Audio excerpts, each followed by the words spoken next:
Sina ette mul. Nii, võib jah? Alga! Võte! Vaikus! No nagu kõigile teistelegi, ka 90-ndad algasid 88. aastal ja uued võimalused seisnesid selles, et raha enam ei olnud. Pingutada rihma.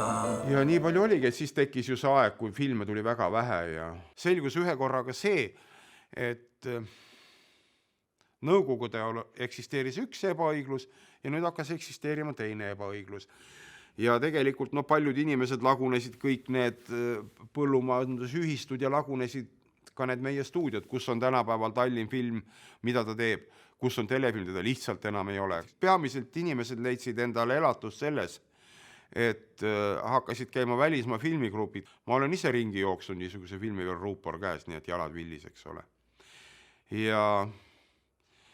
Ja hakkasid esimesed nii-öelda Euroopa või siis Ameerika filmitootmise kombed siia jõudma, eks ole, muutusid elukutsete nimed.